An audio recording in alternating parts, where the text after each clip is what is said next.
Assalamualaikum warahmatullahi wabarakatuh. Perkenalkan, nama saya Ayi Rohmah, Prodi PGSD STKIP Padaku Indramayu. Nah, di sini saya akan memenuhi tugas IPA, yaitu materi tentang optik.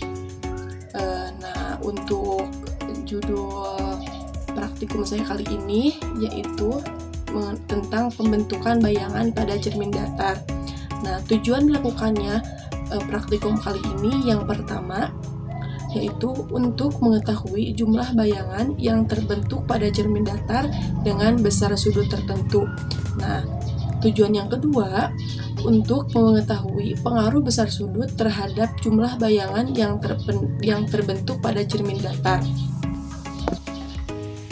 Nah, yang ketiga yaitu untuk mengetahui sifat bayangan yang terbentuk pada cermin datar.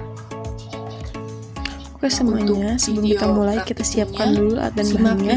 Nah, di sini bahannya ada 2 buah cermin datar, 1 buah busur, dan yang ketiga ada 2 buah capitan yaitu untuk menyanggah cerminnya.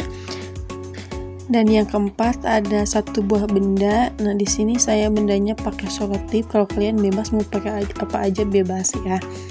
Nah, oke, selanjutnya untuk capitannya kita capit kepada cermin datar tadi. Tapi kalau kalian mau pakai cermin yang ada tutupnya sih boleh, lebih gampang. Tapi saya ini salah beli, jadi ya saya pakai capitan aja gitu, biar si cerminnya itu enggak jatuh pas nanti digunakan ya teman-teman. Oke. Nah, nanti cerminnya bisa kayak gini, tapi kalian kalau udah cerminnya ada tutupnya itu lebih gampang sih. Nah, jadinya si cerminnya akan seperti ini, jadi bisa berdiri gitu, nggak bisa jatuh kalau pakai capitan. Nah, selanjutnya letakkan busur yang sudah kita siapkan tadi. Nah, di mana kita akan melakukan 5 pengambilan data, di mana data pertama yaitu 45 derajat di sudut 45 derajat, yang kedua 60 derajat, terus 90 derajat, 120 derajat, dan 180 derajat. Nah, untuk yang pertama itu di sudut 45 derajat. Nah, sekarang kita gabungkan cermin datar yang tadi dan simpan di atas busur di sudut 45 derajat. Di sudut 45 derajat dan digabungkan sama cermin yang satu lagi, dan yang satu lagi disimpan di sudut 0 derajat. Di sudut 0 derajat.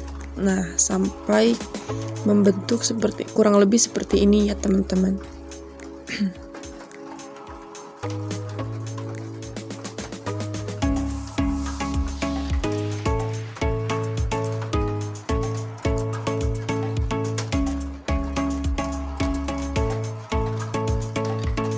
Nah, setelah digabungkan kurang lebih seperti ini gambarannya. Nah, jika sudah, ini di sudut 45 derajat.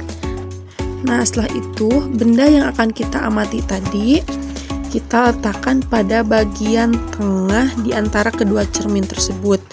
Nah, di sini dapat kita lihat di mana jumlah bayangan yang terbentuk pada sudut 45 derajat itu ada 7 bayangan. Nah, sekarang kita hentikan dan kita pindahkan cermin yang satu ke sudut 60 derajat. Ke sudut 60 derajat. Tapi cermin yang satunya lagi tetap di sudut kosong, di sudut 0 derajat, tapi yang satunya lagi digeser ke 60 derajat. Nah, letakkan lagi benda yang akan kita amati. Bisa kita lihat di sudut 60 derajat bayangan itu ada 5. Terdapat 5 bayangan. Di sudut 60 derajat ada 5 bayangan. Nah, setelah itu cermin yang lagi kita geser lagi ke sudut 90 derajat. Nah, kita geser lagi ke sudut 90 derajat. Nah, seperti ini kurang lebih ya teman-teman gambarannya. Setelah itu kita simpan lagi benda yang akan kita amati, dan bisa kita lihat di sudut 90 derajat ada 3 bayangan. Di sudut 90 derajat itu terdapat 3 bayangan. Nah, sekarang kita geser lagi ke sudut 120 derajat. Ke sudut 120 derajat. Nah, di sudut 120 derajat, dan kita simpan lagi benda di tengah-tengahnya kedua cermin tersebut. Nah, bisa kita lihat di sudut 120 derajat itu terdapat 2 bayangan. Di sudut 120 terdapat 2 bayangan. Nah, selanjutnya kita akan geser lagi ke sudut 180 derajat.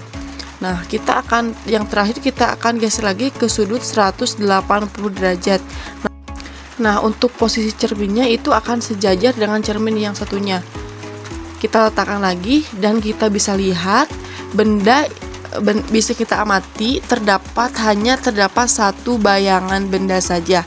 Pada sudut 180 hanya terdapat 1 bayangan benda saja.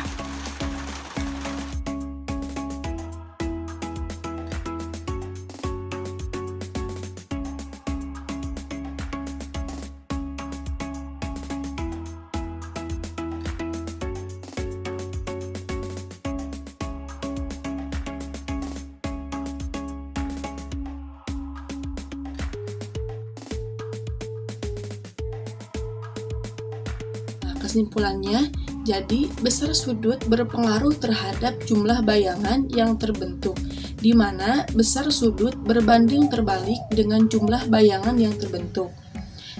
Nah, semakin kecil sudutnya, maka semakin banyak jumlah bayangan yang terbentuk pada cermin datar. Nah, kemudian sifat bayangan yaitu maya, tegak, dan sama besar. Baik, sekian video praktikum dari saya. Semoga bermanfaat bagi semuanya, dan mohon maaf juga bila ada kesalahan. Wassalamualaikum warahmatullahi wabarakatuh.